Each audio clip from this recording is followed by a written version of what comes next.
Hello, ladies and sons of ladies.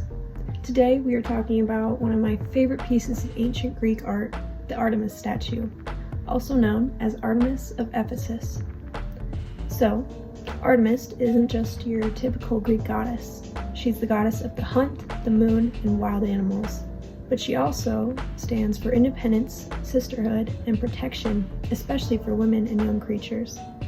She's kind of like the original guardian of the wild and feminine.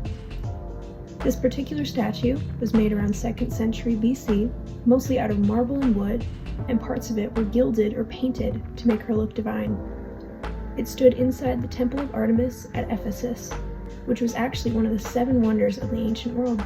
So yeah, she had a pretty iconic address. What I love about this statue is how different it is from other Greek sculptures, like the Winged Victory of Samothrace, or the ones from the Parthenon.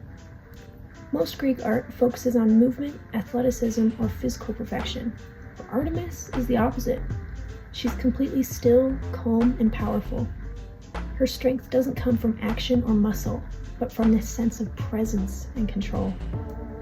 Her body's covered in all these intricate symbols, animals, bees, eggs, even bulls, all representing fertility, nature, and the cycle of life. Instead of showing off strength through physicality, she wears her power through these symbols. It's like she's telling her story through the details carved into her. When you compare her to the Winged Victory, which is all about triumph and motion, Artemis feels like the grounding force. She's not chasing victory, she's embodying peace and balance. And compared to Athena, who represents intellect and war strategy, Artemis represents the nurturing and natural side of feminine divinity. Together, they kind of show the full picture of feminine power, wise, fierce, protective, and deeply connected to life. Her temple also wasn't just a place of worship. It was a real sanctuary for people seeking refuge, especially women. That protector energy wasn't just a myth. It was something people actually lived and relied on. Fast forward to today, and Artemis still has that same presence. She's become the symbol of independence and empowerment, from art and literature to feminist movements and even space exploration. NASA naming their Artemis program after her and sending the first woman to the moon. It's literally a full cycle movement for the moon goddess herself. So when you look at the Artemis statue, it's not just an ancient sculpture. It's a reminder of that quiet strength. Where Nike celebrates victory and Athena celebrates wisdom, Artemis celebrates balance and the sacred wild, that protective, untamed kind of power that doesn't need to be loud to be strong. And while Artemis still stands, rooted and powerful, the Winged Victory takes the same divine feminine energy and sets it into motion, soaring forward in triumph. Welcome to Echoes of Art, where timeless masterpieces share their stories through whispers of marble and shadow. Today, we're talking about my absolute favorite and most breathtaking sculptures ever created, the Winged Victory of Samothrace, also known as the Nike of Samothrace. She towers above the Daru staircase at the Louvre Museum in Paris, radiant even without her head, arms, or the vivid colors that once adorned her. The goddess of victory, Nike, sweeps forward with power and grace, her wings unfurled as though she's just landing from the heavens. In Greek mythology, Nike was more than a symbol. She was the very spirit of triumph, in battle, in sport, in every human struggle to overcome.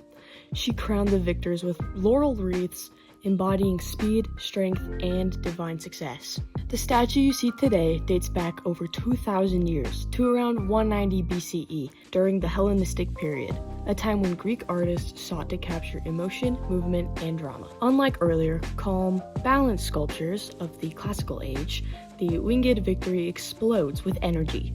Her garments cling to her form, rippling like waves, the result of a technique called wet drapery, used to make marble look alive. It's as if she's forever frozen an instant after triumph, still feeling the sea spray of victory. What makes her especially remarkable is that we know exactly where she came from, a rarity for ancient sculptures.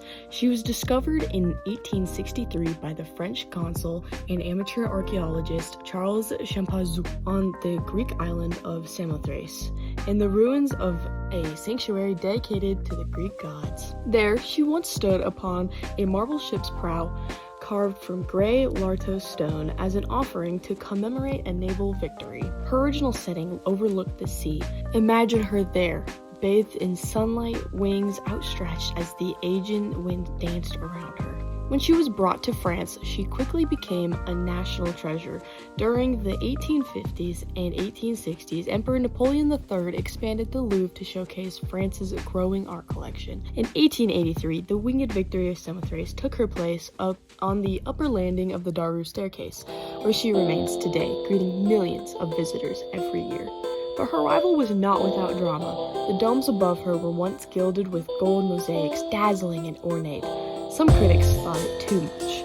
One even compared the goddess to a music hall star. Eventually, in 1934, the gold was replaced with simple stone patterned wallpaper, giving her the quiet grandeur we know today. Over time, restorers and historians have studied her in detail. Her wings, for insistence, are made of separate blocks of marble, carefully balanced to create the illusion of flight. Even her missing head and arms tell a story. They remind us that beauty doesn't need to be whole to be powerful. Archaeologists believe her right arm was raised, perhaps to crown a victor to her signal triumph, while her left may have held a wreath or trumpet. And though her face is gone, her motion says everything. She is confident in marble, the surge of victory made tangible. Today, the winged Victory of Samothrace stands as one of the Louvre's most beloved treasures. She's been a muse for artists, poets, and designers alike, inspiring everything from Renaissance sketches to modern fashion.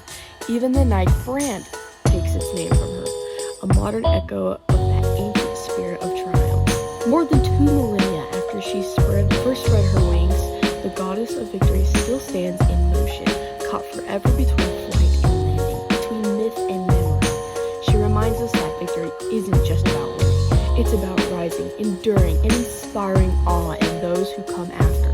So the next time you climb the marble steps of the Louvre, look up. You'll find her waiting, a goddess of marble, a whisper of wind, and the everlasting sound of victory.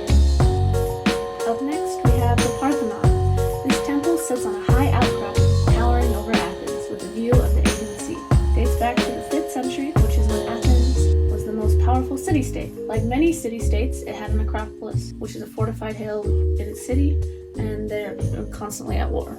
This temple was a Doric temple with some Ionic elements.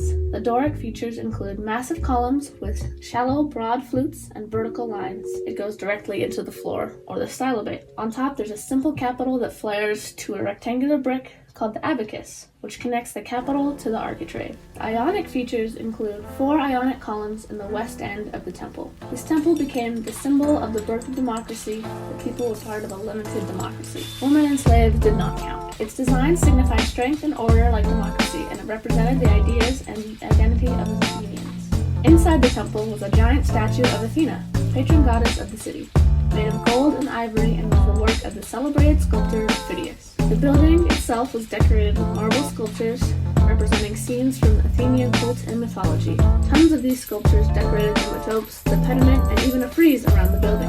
The pediments depicted the story of Poseidon and Athena trying to win over the people with their gifts. This piece is still relevant in modern society because the democratic ideals that it represents, like limited democracy, still exist today. Thanks for listening to our podcast. Bye!